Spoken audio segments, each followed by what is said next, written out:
नमस्कार, मैं डॉक्टर रजनीश कुमार आप सभी का एक बार फिर से हार्दिक स्वागत करता हूं।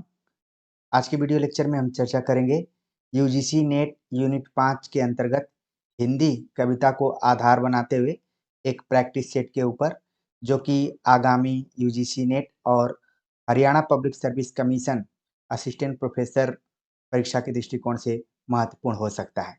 तो चलते हैं, बात करते हैं सीधे प्रश्नों के ऊपर। पहला प्रश्न यहाँ पर आप देख रहे हैं, पूछा जा रहा है कि देवगिरी को जीतकर दिल्ली आने के बाद चामुंडराय दाहिम ने पृथ्वीराज को किस बात के लिए प्रेरित किया? ऑप्शन दिया गया है रेवा तट पर मृगया के लिए, रेवा नदी में नौका विहार के लिए, गुर्जर नरेश से युद्ध के लिए, मोहम्मद गोरी के मान भंग के लिए।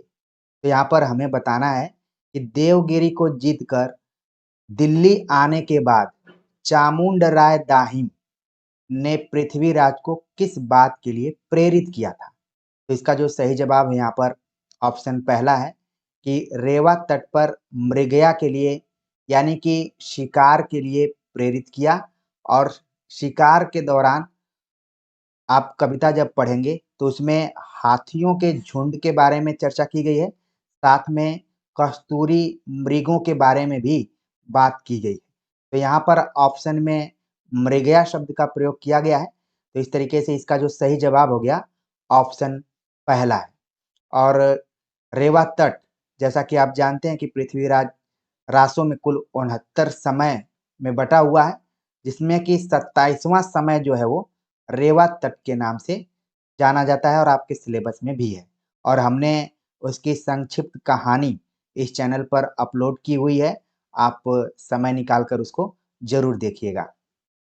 आगे बात करते हैं, अगला जो प्रश्न यहाँ पर पूछा जा रहा है कि गोरी सुंदर पातली केसर काले रंग 11 देवर छोड़ के चली जेठ के संग, इस पहेली का सही उत्तर है।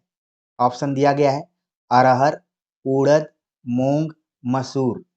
तो यहाँ पर आप देख रहे हैं कि जितने भी ऑप्शन में नाम हैं सब किसी न किसी दाल प्रजाति से जुड़े हुए हैं, लेकिन जब भी पहेली की बात आएगी तो आपके मन मस्तिष्क में अमीर खुसरो का नाम स्वाभाविक रूप से आ जा रहा होगा। तो इस पहेली को हमें समझना है। सही जवाब है ऑप्शन पहला, अरहर इसका सही जवाब है कि गोरी सुंदर पातली केसर काले रंग 11 देवर छोड़ के चली जेठ के संग। एक तरीके से लोक अनुभव पर आधारित ये पहेली है। सही जवाब हो गया अरहर। अब इस चीज को वो विद्यार्थी ज्यादा समझ पाएंगे जो अरहर के पौधे को देखे होंगे, उसमें जो फलियां लगती थी उनको देखे होंगे, फिर कैसे शुरुआती दौर में अरहर के जो बीज होते हैं और बाद में वो दाल के रूप में कन्वर्ट होते हैं। वो जो ग्रामीण इलाके के बच्चे हैं वो इसको ठीक से समझ पाएंगे, बाकी शहरियों के लिए बस कल्पना ही की जा सकती है। वो इस प्रश्न का सही जवाब अपने दिमाग में केवल याद कर लें। ठीक है, अभी मैं एक बच्चे का कमेंट्स देख रहा था, उन्होंने एक कबीर के पद के बारे में कहा था कि 1600 साड़ी के फालों की बात की गई थी। तो यहाँ पर कई बार जो कवि होता है या फिर कविताएं होती हैं उनमें शब्द शक्तियों का प्रयोग किया जाता है। जैसे यहाँ पर आप देखेंगे कि 11 देवर छोड़ के चली जेठ के संग। तो यहाँ पर 11 देवर का अगर सीधा सीधा अर्थ निकालेंगे तो फिर आप अर्थ से अनर्थ की तरफ जाएंगे। यहाँ पर आपको ध्यान में रखना है जो वाग वैचित्र्य एक शब्द प्रयोग किया जाता है कविता में, उसके अर्थ में आपको लेना है। तो यहाँ पर शब्द शक्तियां अभिधा लक्षणा व्यंजना के खास तौर से लक्षण और व्यंजना को आप ध्यान में रखिए। कई बार जो कवि है उन शब्दों का अर्थ अपने हिसाब से वहां पर लगाने के लिए यूज करता है। तो इसी तरीके से आपको पढ़ना है, घबराना नहीं है कि आप इस तरीके से अगर शब्द का है तो इसका सीधा सीधा अर्थ निकालेंगे तो कैसे होगा। ठीक है, कविताओं में थोड़ा सा शब्द शक्तियों का बड़ा रोल होता है। आगे बात करते हैं, अगला जो प्रश्न यहाँ पर पूछा जा रहा है कि जे ही पंखी के नियर होई कहे बिरह कै बात, तोई पंखी जाई जरी तरीवर होई निपात। इस दोहे में अत्युक्ति है, लेकिन यह संवेदना अभिव्यक्ति के रूप में है, परिणाम निर्देश के रूप में है, केवल ऊहात्मक पद्धति के निर्वाह के लिए है, अभिधात्मक अर्थबोध के लिए है। तो यहाँ पर इसका सही जवाब हमें बताना है कि ये जो है दोहा है। पहले तो आपको ध्यान में रखना है कि ये दोहा छंद में है, इसमें अत्युक्ति का प्रयोग किया गया है, लेकिन अगर इसके भाव को हम देखें तो इसमें क्या है, संवेदना अभिव्यक्ति के रूप में इसका प्रयोग किया गया है। तो इस तरीके से इसका जो सही जवाब हो रहा है ऑप्शन पहला है। आगे बात करते हैं, अगला जो प्रश्न है कि राम रावण के युद्ध को रूपायित करने के लिए निराला ने संस्कृत की सरल पद मैत्री का प्रयोग किया है, अधिकतर द्वित्व वर्णों का प्रयोग किया है, संस्कृत पद मैत्री, नाद योजना और अनुप्रास विधान पर विशेष बल दिया है, देशज शब्दों का लाक्षणिक प्रयोग किया है। तो यहाँ पर राम की शक्ति पूजा को ध्यान में रखते हुए ये सवाल बनाया गया है। तो इसका जो सही जवाब है ऑप्शन तीसरा है कि राम रावण के युद्ध को रूपायित करने के लिए यानी कि प्रस्तुत करने के लिए निराला ने संस्कृत पद मैत्री, नाद योजना और अनुप्रास विधान का विशेष बल दिया है। और ये देख रहे हैं कि जो कथन चारों बनाए गए हैं ये कहीं न कहीं जो इसमें सही जवाब आप देख रहे हैं ये आचार्य रामचंद्र शुक्ल के कथन से मिलता जुलता है। ठीक है, उन्होंने ही नाद योजना पर भी विचार किया हुआ कि कविता क्या है में, उसमें उन्होंने नाद योजना की ही बात की हुई है। तो निराला ने राम की शक्ति पूजा में राम रावण के युद्ध का जिक्र करते हुए इस शैली का प्रयोग किया है। आगे बात करते हैं, अगला जो प्रश्न है, ऋतु वसंत का सुप्रभात था, मंद मंद था अनिल बह रहा, बालारुण की मृदु किरणें थी, अगल बगल स्वर्णाभ शिखर थे, एक दूसरे से विरहित हो अलग अलग रह रह कर ही जिनको सारी रात बितानी होती, निशा काल के चिर अभिशापित, बेबस उन चकवा चकई का बंद हुआ क्रंदन। उपरोक्त पंक्तियों में चकवा चकई के बारे में व्यक्त नागार्जुन के विचार को साहित्य जगत में कहा जाता है। ऑप्शन दिया गया है जीवनानुभव, समाज बोध, कवि प्रसिद्धि, अपवाद। तो यहाँ पर चकवा चकवी शब्द का जो प्रयोग किया गया है इसके बारे में हमें बताना है। जो कविता में यहाँ पर है कि बेबस उन चकवा चकई का बंद हुआ क्रंदन, इसको आधार बनाते हुए पूछा जा रहा है कि नागार्जुन के विचार को साहित्य जगत में यानी कि आलोचना जगत में क्या कहा जाता है। सही जवाब है कि कवि प्रसिद्धि के रूप में इसको देखा जाता है। ठीक है, ऑप्शन तीसरा इसका सही जवाब है। आगे बात करते हैं, अगला जो प्रश्न है पूछा जा रहा है कि यह देह भाव भ्रांति है, यह कथन किसका है। बहुत ही छोटा सा वाक्य है कि यह देह भाव भ्रांति है, यह कथन किसका है।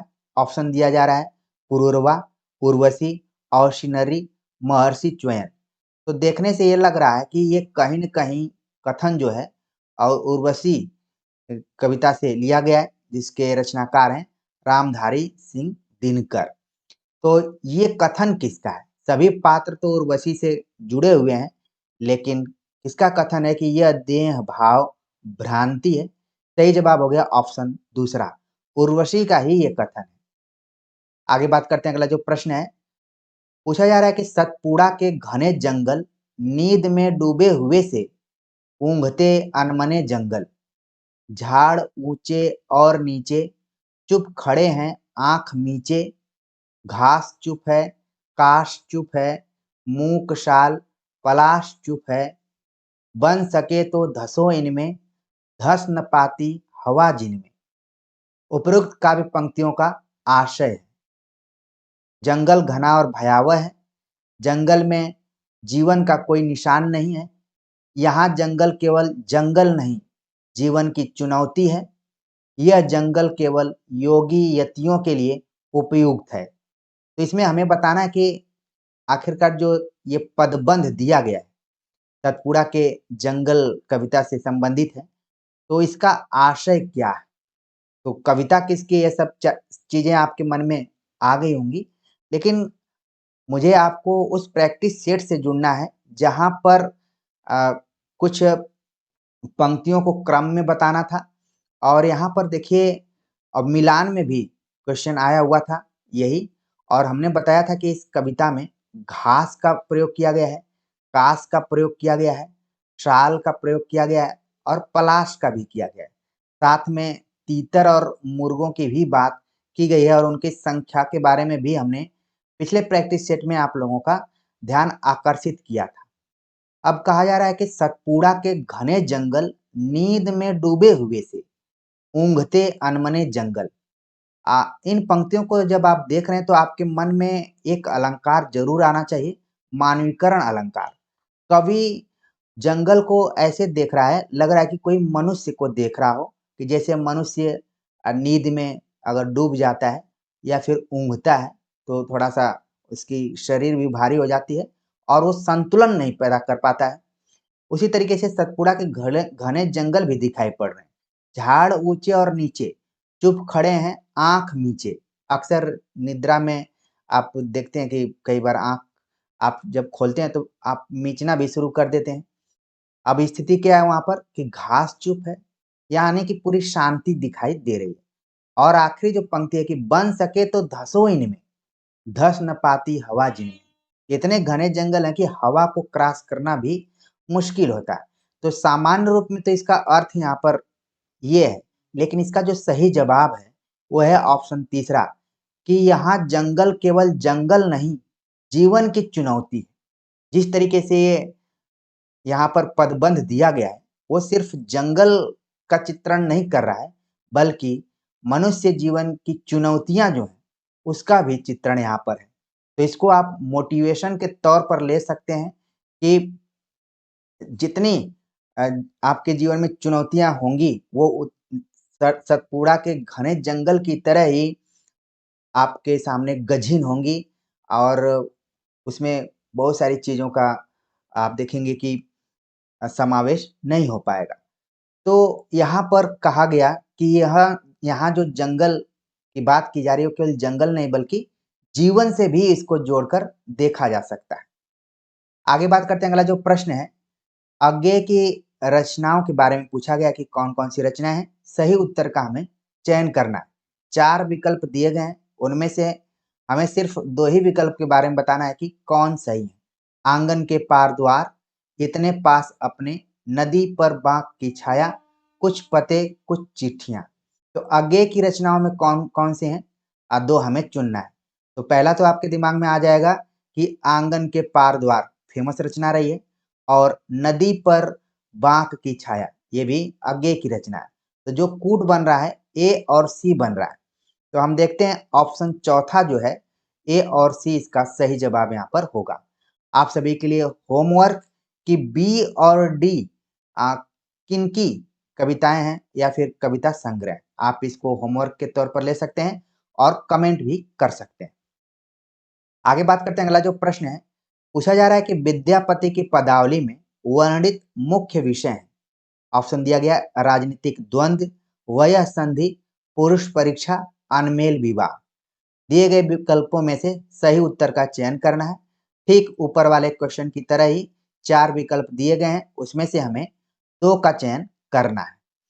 तो विद्यापति की पदावली आपके पाठ्यक्रम में भी लगी हुई है। इसके कुछ पदों के बारे में हमने जरूर चर्चा की है, और उसमें हमने बताया कि विद्यापति की पदावली पढ़ाना बहुत मुश्किल होता है। अगर आप विद्यापति किसी से पढ़े होंगे तो बहुत खुलकर इसको पढ़ाने में थोड़ा सा हिचकिचाहट होती है। तो हमने भी 6 पदों को ही पढ़ाया हुआ है।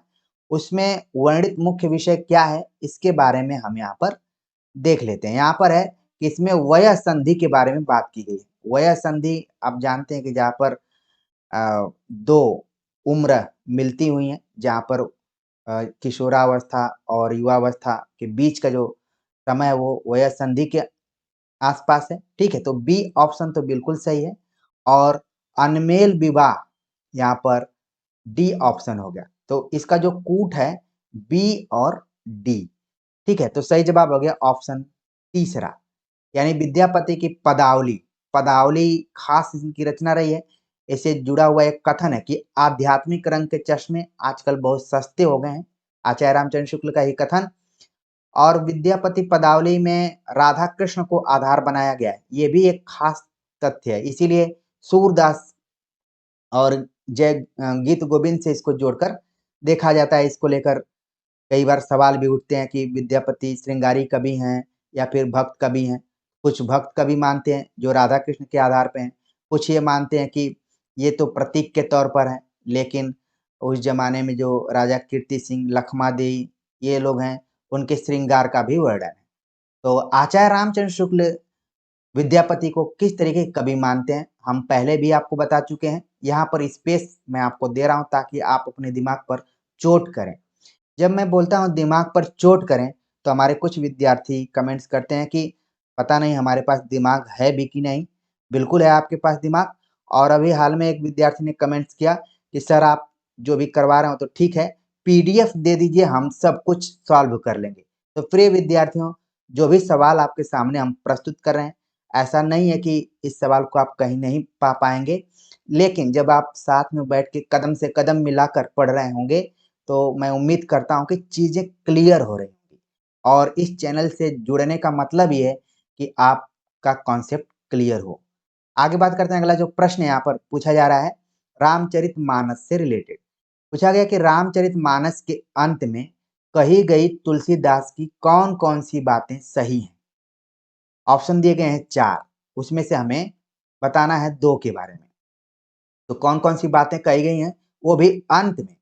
तो रामचरितमानस जो कि 7 कांडों में है, उन कांडों का क्रम आप बिल्कुल ध्यान में रखिए और कौन सा कांड अंत में है और वहीं से ये सब पंक्तियां ली गई होंगी।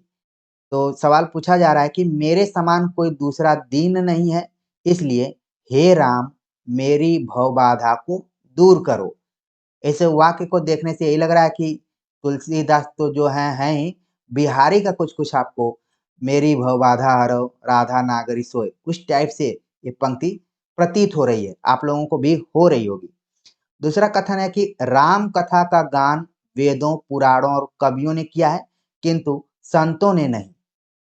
फिर कहा गया कि जो भक्त रामचरितमानस का अवगाहन करता है वह मध्याह्न के सूर्य की तरह प्रखर तेज वाला होता है। ये भी देखिए बड़ी जबरदस्त बात कही जा रही है। और आखिरी जो विकल्प है कि जिस तरह कामी को स्त्री और लोभी को धन प्रिय है, उसी तरह हे राम तुम हमेशा मुझे प्रिय लगो। तो इन विकल्पों में से हमें बताना है कि सही उत्तर कौन सा इसमें हो सकता है।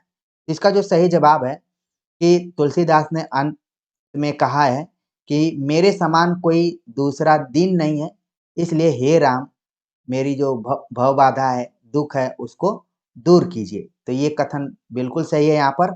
और फिर अंत में जो है कि जिस तरह कामी को स्त्री और लोभी को धन प्रिय है, यहाँ पर देखिए इसको पॉजिटिव रूप में आपको लेना है। अगर निगेटिव लेंगे तो फिर इसका अर्थ का अनर्थ हो जाएगा। लेकिन कहा गया कि जिस तरह कामी को स्त्री और लोभी को धन प्रिय है, उसी तरह हे राम तुम हमेशा मुझे प्रिय लगो, मुझे कभी विरक्ति न हो। कई बार हम देखते हैं कि किसी से प्रेम होता है, बाद में लोग उससे दूर होना शुरू कर देते हैं। आपने व्यवहारिक जीवन में भी देखा होगा। लेकिन तुलसीदास ये आग्रह कर रहे हैं कि हमारा लगाव वैसे ही रहे। और मैं भी आप सभी से आग्रह करता हूँ कि इस चैनल से आप लोगों को भी ऑप्शन डी की तरह ही लगाव रहे। ठीक है, मैं भला क्यों आप लोगों को कहूँ कि आप लोग दूर रहें। ठीक है, यही मेरा भी आप लोगों से करबद्ध निवेदन है तुलसीदास की तरह ही। तो इसका जो सही जवाब यहाँ पर हो रहा है ए और डी, ऑप्शन तीसरा। ठीक है, और मैं बीच में कहूँगा कि आप अपनी पढ़ाई को भी ऑप्शन डी की तरह ही प्रेरणा में बना कर रखिए, इससे प्रेरणा लीजिए। मोटिवेटिव वीडियो देखने की जरूरत ही नहीं है, आपके क्वेश्चन पेपर में ही कुछ इस तरीके के कथन है जिनको कि जोड़ कर देखना है। आगे बात करते हैं। अगला जो प्रश्न यहाँ पर पूछा जा रहा है कि मेरी भवबाधा हरो दोहे में प्रयुक्त झाई शब्द के सही अर्थ हैं। तो अभी हम बिहारी को याद ही कर रहे थे और उन्हीं से रिलेटेड क्वेश्चन भी पूछ लिया गया कि इनका जो पहला ही एक तरीके से दोहा है, अगर मैं कहूँ बिहारी सतसई का पहला ही दोहा है कि मेरी भवबाधा हरौ। और हमारे जेएनयू में एक प्रोफेसर थे, वो कहा करते थे कि बिहारी बहुत तेज व्यक्ति थे। सब लोग कृष्ण की आराधना करते हैं, लेकिन यहाँ पर बिहारी जो हैं वो जानते थे कि कृष्ण तो खुद राधा पर मरते हैं, तो हम क्यों नहीं राधा की ही आराधना करें। तो इसमें राधा से एक तरीके से निवेदन किया है बिहारी लाल ने। तो झाई शब्द का प्रयोग यहाँ पर किस अर्थ में किया गया है? 4 ऑप्शन तो दिए गए हैं, लेकिन उसमें से हमें 2 चुनने हैं। तो अर्थ दिया गया है कि परछाई, झलक, मुस्कान, दृष्टि। तो इसका जो सही जवाब है ए और बी, यानी पहला ऑप्शन यहाँ पर है कि झाई का मतलब क्या है? परछाई और झलक, ठीक है। और कहते हैं कि श्याम हरित द्युति हो, मतलब राधा का दर्शन करने के बाद श्याम यानी कृष्ण खुद प्रसन्नचित हो जाते हैं, तो हम कृष्ण से पहले राधा की आराधना करेंगे। ठीक वैसे ही जैसे आप लोग भैया भाभी का अगर संबंध देखेंगे, तो अगर आप भैया को बहुत ज़्यादा नहीं खुश रख रहे हैं, भाभी को खुश रख रहे हैं, तो ऑलरेडी ये खुद खुश रहेंगे। और आपने तमाम चीज़ें व्यवहारिक जीवन में देखी भी होंगी, ठीक है। चलते हैं आगे, बात करते हैं। अगला जो प्रश्न है, कोमल कपोल पाली में सीधी साधी स्मित रेखा, जानेगा वही कुटिलता, जिसने भाव में बल देखा। उपरोक्त छंद से संबंधित सही तथ्य हैं। कपोल सागर के तट पर मुस्कान रूपी नाव तैर रही है। भावों की कुटिलता से प्रेमिका के कुटिल हृदय का पता चलता है। भावों की कुटिलता से अनुराग सूचित हो रहा है। यह अनुराग गालों पर फैली मुस्कान से व्यक्त हो रहा है। नीचे दिए गए विकल्पों में से हमें सही विकल्प का यहाँ पर चयन करना है, ठीक है। तो आप देख रहे हैं इसमें कपोल, भाव, प्रेम, प्रेमिका, मुस्कान आदि शब्दों का प्रयोग किया गया है। अब इसके आधार पर इसका जो सही जवाब है वो है ऑप्शन सी और डी, यानी कि कहा जा रहा है कि भावों की कुटिलता से अनुराग सूचित हो रहा है। ये कथन यहाँ पर सही है। यह अनुराग गालों पर फैली मुस्कान से व्यक्त हो रहा है। यदि आप प्रेम अपने जीवन में कभी किए होंगे, तो इस पदबंध को आप अच्छे से समझ पा रहे होंगे। आगे बात करते हैं। अगला जो प्रश्न है यहाँ पर पूछा जा रहा है कि फिर विकल हैं प्राण मेरे, गीत के निहितार्थ हैं। कविता तुरंत आपके दिमाग में आ गई होगी कि आखिरकार किसकी लिखी गई है। तो उसी के आधार पर हमें बताना है कि इसमें इसका निहितार्थ क्या है, यानी कि उद्देश्य क्या है, या फिर मूल तात्पर्य क्या है। कई बार हम शब्द प्रयोग करते हैं तात्पर्य, ठीक है। ये सब एक दूसरे से समानार्थी शब्दों में ही इसको रखा जा सकता है। फिर विकल है प्राण मेरे, इसमें कहा गया कि स्त्री आगे बढ़ने के लिए पुरुष का संबल चाहती है। अपनी सीमित दुनिया के घेरे को तोड़कर स्त्री अनदेखी अनजानी दुनिया को देखना चाहती है। अपनी यात्रा के तिमिराच्छन्न हो जाने की कल्पना करके स्त्री अकेले यात्रा आरंभ करना नहीं चाहती। स्त्री ने अपना लक्ष्य निर्धारित कर लिया है और वह आगे बढ़ने के लिए व्यग्र है। इसमें से हमें सही उत्तर का चयन करना है। ठीक उसी पैटर्न पर है कि 4 ऑप्शन दिए गए हैं, 2 बताना है। तो देखिए इसका जो यहाँ पर सही जवाब हो रहा है, सही जवाब हो रहा है पहला। तो आप व्यग्र शब्द से पकड़ लेंगे कि फिर विकल हैं प्राण मेरे, क्योंकि इस पंक्ति में ही व्याकुलता है, यानी स्त्री ने अपना लक्ष्य निर्धारित कर लिया है, वह आगे बढ़ने के लिए व्यग्र है, व्याकुल है। तो सही जवाब हो गया ऑप्शन डी हो गया, ठीक है। और यहाँ पर है कि अपनी सीमित दुनिया के घेरे को तोड़कर स्त्री अनदेखी अनजानी, अनदेखी अनजानी ऐसे लग रहा है कोई गाना कोई गा रहा है, लेकिन इसी को कहा जाता है रहस्यवाद। रहस्यवाद शब्द की परिभाषा आप पढ़ेंगे, खासतौर से नामवर सिंह की जो पुस्तक है छायावाद या फिर आधुनिक हिंदी साहित्य की प्रवृत्तियां, तो उसमें बताया गया है कि अज्ञात के प्रति जिज्ञासा क्या है, वही रहस्यवाद। अज्ञात के प्रति जिज्ञासा का जब हम भाव रखते हैं तो उसको रहस्यवाद कहते हैं। तो क्योंकि ऐसा माना जा रहा है, यहाँ पर महादेवी वर्मा की पंक्तियां कह रही हैं स्त्री अनदेखी अनजानी दुनिया को देखना चाहती है, जो उसके लिए रहस्य है उसको देखना चाहती है। तो सही जवाब हो रहा है बी और डी ऑप्शन जो होगा सही हो जाएगा ऑप्शन पहला। बाकी जो ऑप्शन दिए गए हैं वो सब बिल्कुल निरर्थक हैं कि स्त्री आगे बढ़ने के लिए पुरुष का संबल चाहती है, क्योंकि पितृसत्ता के विरोध में ही स्त्री विमर्श शुरू हुआ है। ठीक है, और बाकी ये है कि अकेले यात्रा आरंभ नहीं करना चाहती है, ये भी यहाँ पर गलत है। तो वैसे व्यवहारिक रूप में देखा जाए तो स्त्री पुरुष को एक ही गाड़ी के दो पहिए के रूप में देखा जाता है, और नहीं तो अगर हम विमर्श के दृष्टिकोण से देखें तो दोनों अपने अपने पैरों पर खड़े होने वाले होने चाहिए, या फिर अपने अपने विचार से आगे बढ़ने चाहिए। तो सही जवाब हो गया ऑप्शन पहला। आगे बात करते हैं, अगला जो प्रश्न है पूछा जा रहा है कि कामायनी के निम्नलिखित सर्गों का सही अनुक्रम। तो कामायनी के सर्गों का नाम दिया गया है स्वप्न, संघर्ष, निर्वेद, दर्शन। ये सब ऐसे सर्ग हैं जो कि थोड़ा सा हम इनको बहुत ध्यान नहीं रखते हैं, और यही हमारे लिए एग्जाम में कठिन साबित हो जाते हैं। तो जैसा कि आप जानते हैं कि कामायनी में कुल 15 सर्ग हैं।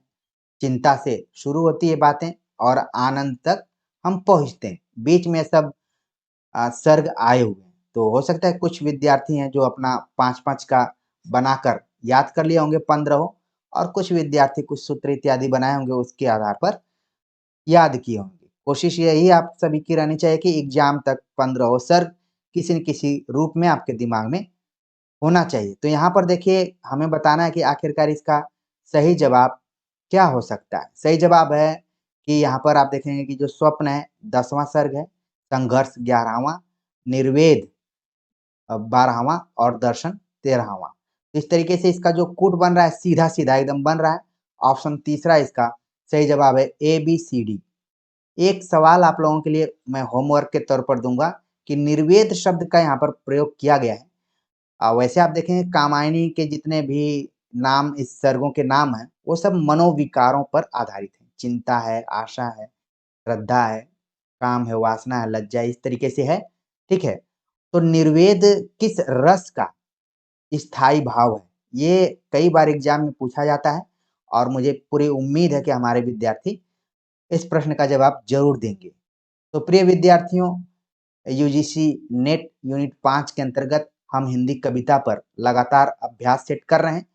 कम क्वेश्चंस पे हम बात कर रहे हैं, लेकिन हमारी कोशिश है कि कम क्वेश्चन भले देखने में लग रहे हों, लेकिन हमारी समझ इन प्रश्नों के बहाने बढ़ रही है, और किस तरीके से सवाल यूनिट 5 से बनाए जा रहे हैं वो भी आप समझने में सफल हो रहे होंगे। तो आप सभी के कमेंट्स का इंतजार रहेगा। मिलते हैं एक नए टॉपिक के साथ, तब तक के लिए नमस्कार।